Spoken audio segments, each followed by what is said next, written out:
नमस्कार साथियों, आप सभी का आपके अपने YouTube channel Balaji online classes में हार्दिक स्वागत अभिनंदन। साथियों, जैसा कि आप सभी को पता है कि हम कक्षा 10 की गणित विषय पढ़ रहे हैं। हमने कक्षा 10 की गणित विषय में अध्याय नंबर 1 के पूरे क्वेश्चन आंसर और एग्जाम्पल हमने पढ़ लिए हैं। आज हम अपना सेकेंड चैप्टर शुरू करने जा रहे हैं, जिसका नाम है वास्तविक संख्याएं।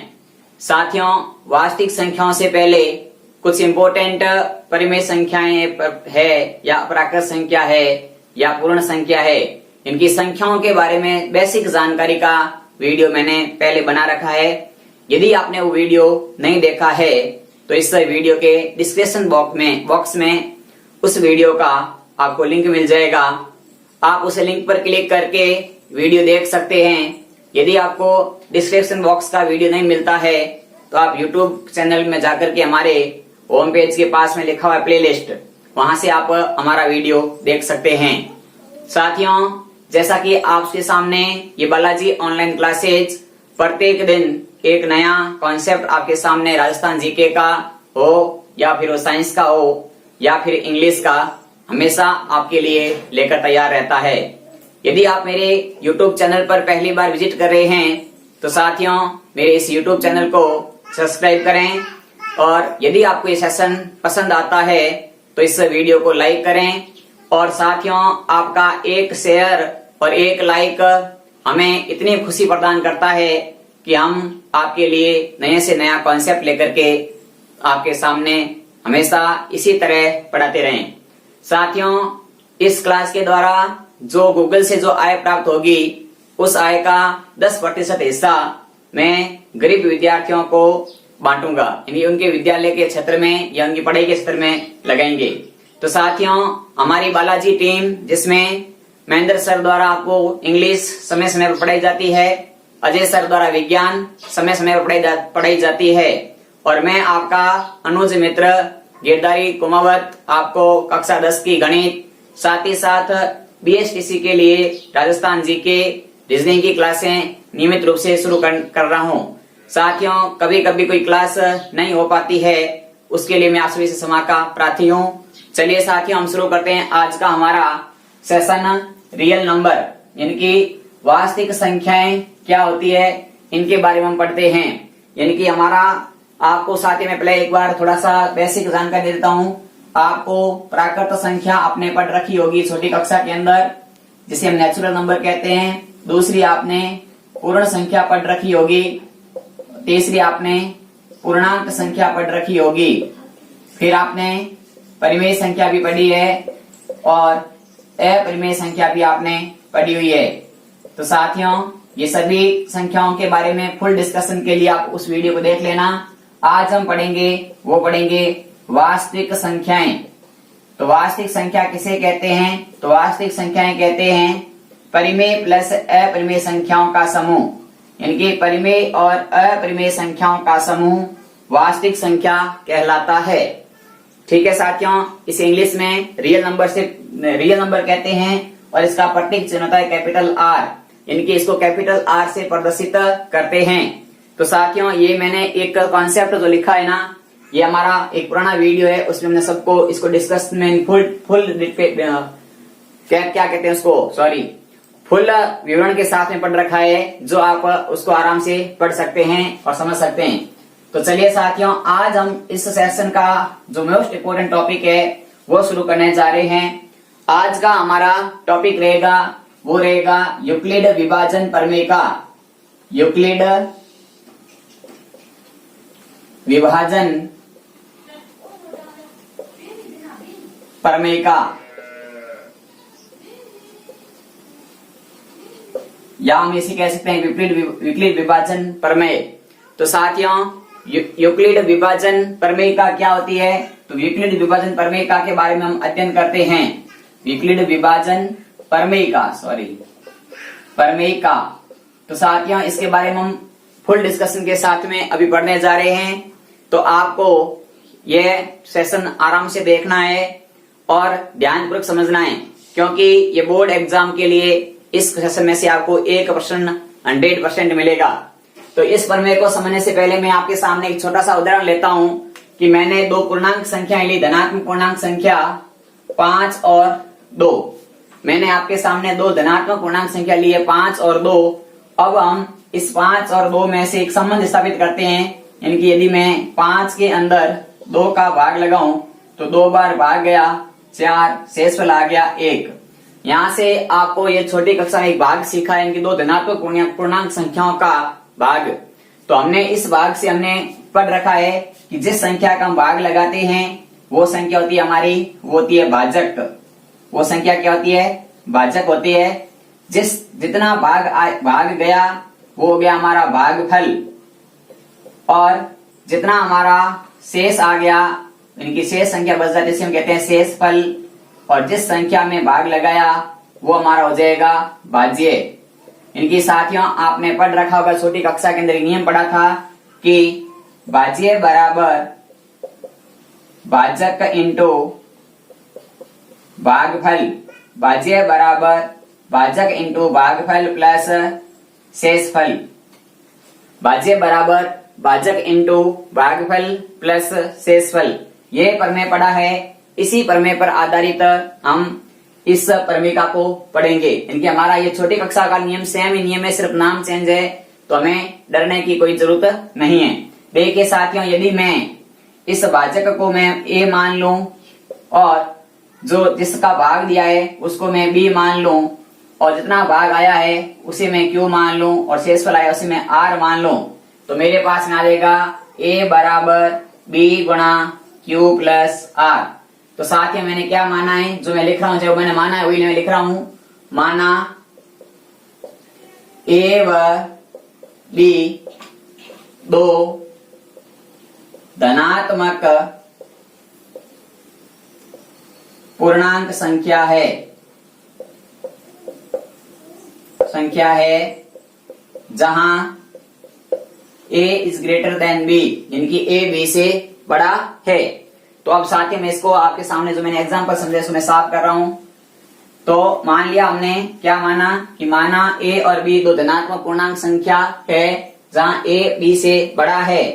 फिर हम लिखते हैं कि तो हम इसे निम्न प्रकार से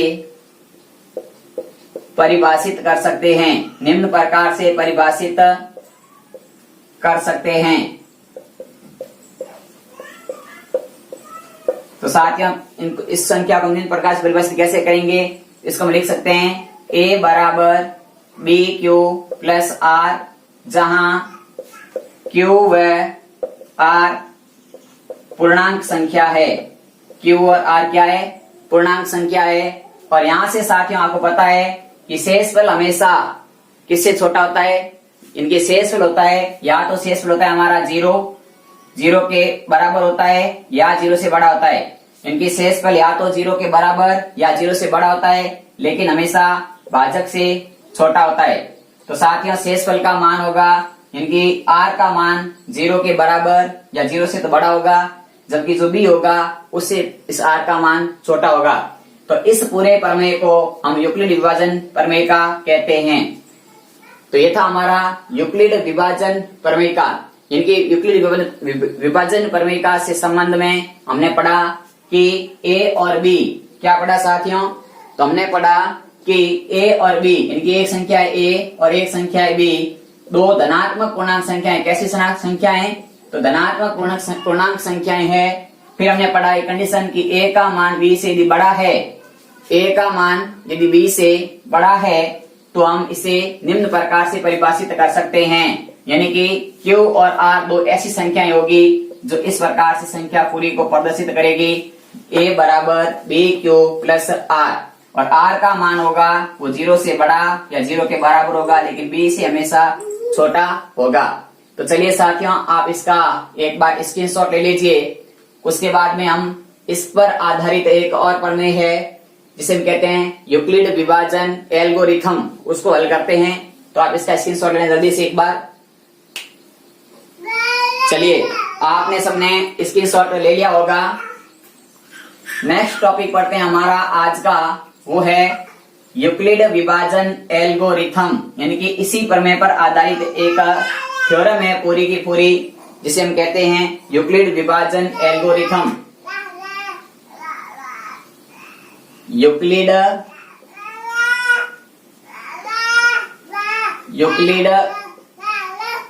विभाजन एल्गोरिथम।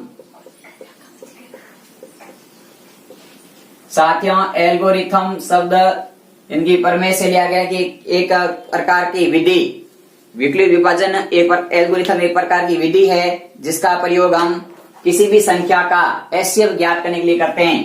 यानी इसका प्रयोग हम कहाँ करेंगे, तो किसी भी संख्या का एचसीएफ यानी कि मसप, महत्तम समापवर्तक ज्ञात करते हैं। तो मसप ज्ञात करने के लिए इस विधि का प्रयोग करते हैं।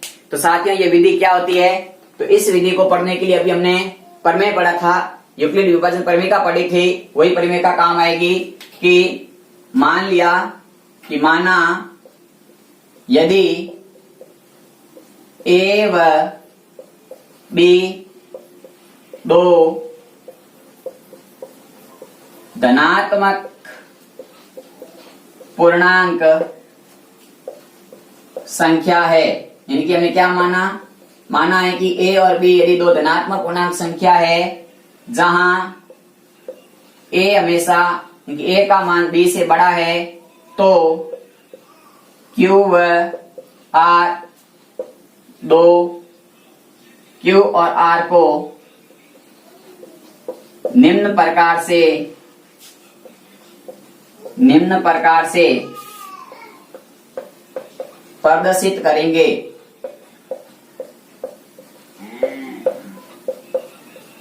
यानी कि हमारे पास में एक दो धनात्मक संख्याएं ली है। अब इन दो धनात्मक संख्याओं का हमें एचसीएफ ज्ञात करना है। तो हमें एचसीएफ ज्ञात करने के लिए हमने क्यू और आर दो संख्या मानी है, जिसको निम्न प्रकार से लिखते हैं। क्या लिखते हैं, हम लिख देते हैं कि ए बराबर बी क्यू, ए बराबर बी क्यू प्लस आर, समीकरण नंबर 1। यानी कि मैंने लिख दिया, इसको इस रूप में लिख सकता हूं, जहां आर का मान 0 के बराबर या 0 से तो बड़ा है लेकिन b से छोटा है। क्योंकि जहां आर का मान है वो 0 से तो बड़ा या बराबर है और b से छोटा होता है। अब साथ ही हमें क्या है, यदि हमारा यहाँ पर यदि पहला देखो इस स्टेप में हम जब समीकरण नंबर 1 में देखते हैं कि हमारा यदि r बराबर 0 प्राप्त हो जाता है, नंबर 1 r बराबर 0 प्राप्त हो जाता है, तो ए व बी का एचसीएफ बी होगा।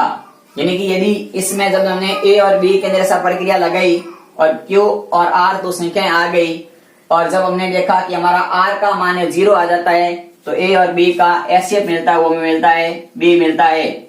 लेकिन साथियों, यदि आर बराबर 0 नहीं मिला तो क्या करेंगे, लेकिन आर बराबर 0 नहीं मिलता है तो हम क्या लिखेंगे, तो हम वापस करके लगेंगे, वो लगेंगे बी व आर के लिए यूक्लिड विभाजन प्रमेयिका से, यानी कि बी और आर के लिए वापस यूक्लिड विभाजन प्रमेयिका लगाएंगे।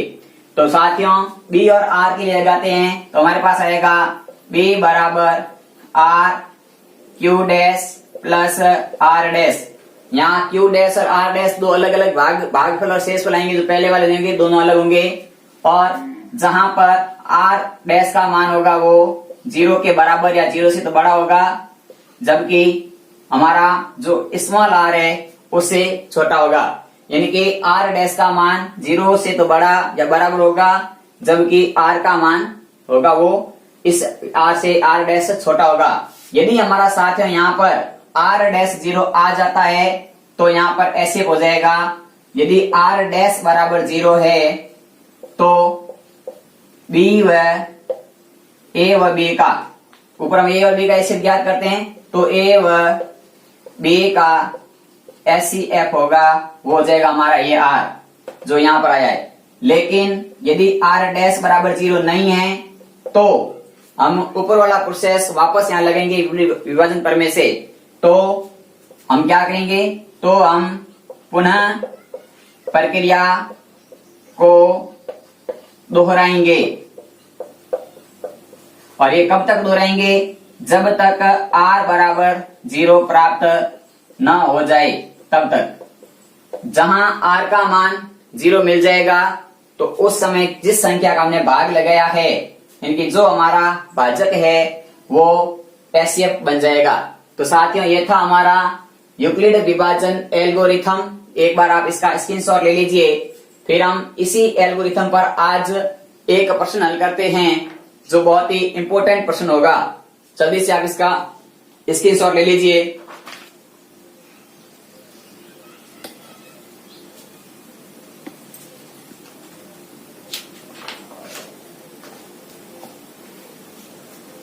चलिए साथियों, आपने स्क्रीनशॉट ले लिया होगा।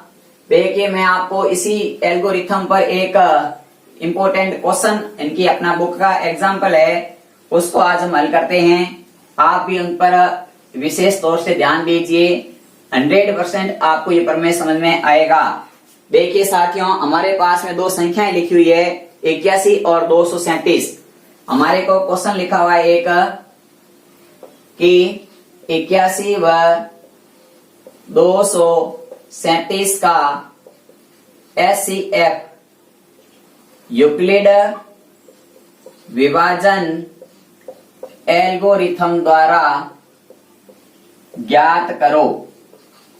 यानी कि हमारे सामने क्वेश्चन लिखा हुआ है 81 और 237 का क्या करना है, हमें 81 और 237 का एचसीएफ ज्ञात करना है। योग करना है यूक्लिड विभाजन एल्गोरिथम। मैंने शॉर्टकट लिखा है तो आप इसको ऐसे लिख सकते हैं। तो देखिए साथियों, हम इसका काम करते हैं। पहला करते हैं चरण नंबर 1, इनकी पहला स्टेप करते हैं हम। वो क्या करते हैं कि हमारे को इस संख्या में से देखा तो आपको 237 संख्या है वो बड़ी है 81 से। तो हम क्या करते हैं, मैं रफ काम बता देता हूँ। यहाँ पर आपको ये रफ काम जो करना है मैं कर रहा हूँ। इनकी आपको 237 में 81 का भाग लगाना है। तो साथियों आपको 81 का भाग लगा के देखोगे तो 8 3 24 यहाँ 23, इनकी 8 दूनी 16 दो बार भाग जाता है। तो 2 एकम 2, 8 दूनी 16 घट जाएंगे तो 5 में से 7 में से 2 गए पीछे रह गए 5, 6 में से 3 में से 6 नहीं जाते हैं 13, 13 में से 6 गए पीछे रह गए 7। यानी कि हमारे पास में जब मैंने 81 का भाग दिया 237 में तो मेरे पास में भाग गया 2 बार। तो भाग 2 बार गया 81 का डबल हो गया 162। 237 में से 162 घटा दिए तो 7 में से 2 जाते हैं तो 5 रहते हैं, 3 में से 6 नहीं गए, यहाँ से एक उधार लिया, 13 में से 6 गए पीछे रह गए 7, 1 में से 1 गया यहाँ रह गया 0। यानी कि हमारे पास में क्या मिल गया, तो हमारे पास में मिल गया कि हम इसको क्या लिख सकते हैं, यूक्लिड में प्रमेय क्या है, यूक्लिड विभाजन प्रमेय क्या था हमारा, हमने पढ़ा था तो वो था कि a बराबर बी क्यू प्लस आर। तो यहां से हम इसको लिख सकते हैं साथियों कि 237 बराबर 81 गुणा 2 प्लस 75। तो साथियों यहाँ पर आपको यहाँ तक आपके सामने प्रोसेस है जो समझ में आ गया होगा। मैंने कहा था रफ काम है तो आपको ऐसे भाग आपको रफली चेक करने। तो आपने जब 81 और 237 में बड़ी संख्या देखी तो बड़ी संख्या को आपने a मान लिया, 81 को b मान लिया, ये आपका q आ गया, ये आ गया r। यहाँ पर अपना r है वो 0 नहीं आया है। जब तक मैंने कहा था कि r 0 नहीं आएगा तो हम सेकेंड प्रोसेस क्या करेंगे साथियों, तो हमारा वापस वही काम होगा कि अब हमारे r और इस b में से काम करेंगे। मैंने अभी दूसरा पद लिखा था r और b के साथ में, तो हम लिखेंगे 81 इज ग्रेटर देन है 75 से। तो हम लिख सकते इसको वापस क्या लिखेंगे प्रमेय से, तो प्रमेय से लिख देंगे 81 बराबर 75 गुणा 1 प्लस 6। 75 और 6 81 होते हैं साथियों। इनकी 75 को 1 से गुणा करोगे 75 आएंगे, 75 के अंदर 6 जोड़ोगे तो आप क्या आएंगे, वो आएंगे 81। अभी भी हमें देखा यहाँ पर तो हमारा r 0 नहीं हुआ, तो वापस हम चरण नंबर लगाते हैं 3। तो हमारा स्टेप नंबर 3 काम करता है यहाँ पर। तो स्टेप 3 में वापस क्या लिखेंगे, 75 और 6 के बारे में बात करेंगे। देखा तो 75 बड़ा है 6 से, तो हम लिख सकते हैं 75 को कैसे लिख सकते हैं, तो 75 बराबर 6 गुणा, यानी कि 75 के अंदर हमने 6 का भाग लगाया तो हमारा भाग जाएगा 12 पंजे 60, 13 पंजे 65, 13 सिंह 78 होते हैं, 12 सिंह 72, इनकी 12 बार भाग गया तो 6 इंटू 12, 12 सिंह 72 और पीछे रह गए 3। इनकी हमारे पास में अभी तक शेषफल है वो r बराबर 0 नहीं आया है। तो वापस हम वही काम करेंगे, चरण नंबर लगाएंगे 4 में क्या काम करेंगे, 6 और 3 के बारे में बात करेंगे। तो 6 बड़ा है 3 से और मैं 6 को लिख सकता हूँ 3 गुणा 2 प्लस 0। तो साथियों यहाँ पर हमारा r का मान आ गया है, वो आ गया है 0। क्या किया है मैंने, वो सारे रफ काम किए हैं कि एक बार मैंने इसके अंदर भाग दिया, आपके 237 में 81 का भाग लगाया। क्या काम किया साथियों, पहला काम किया मैंने कि 237 में 81 का भाग लगाया। मेरे पास में जब r शेषफल 0 नहीं आया तो दूसरा काम मैंने 81 और 75 का किया, इनकी 81 में 75 का भाग लगाया तो भी r 0 नहीं आया। तब तीसरा काम क्या किया, जो 75 था 75 और 6 का काम किया तब भी हमारा r 0 नहीं आया। तो चौथा काम किया हमने 6 और 3 का। जब हमारा r 0 आ गया तो r 0 कब आया साथियों, जब हमने 3 का भाग लगाया तब आया। तो जो यहाँ पर हमारा होगा आंसर, इनकी 3 है, वो इन दोनों संख्याओं का एचसीएफ होगा। तो इन दोनों संख्याओं का एचसीएफ आ जाएगा, वो आ गया है 3।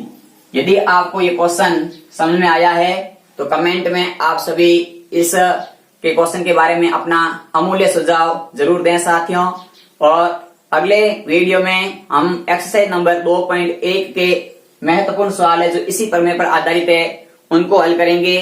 तब तक आप एक बार इन दोनों थ्योरम को आराम से समझिएगा और इस क्वेश्चन के आधारित आप अपने मन से कोई 2 संख्याएं लेकर के आप ऐसे आप ज्ञात कर सकते हैं। तब तक के लिए आपके से हम इजाजत चाहते हैं। जय हिंद, जय भारत।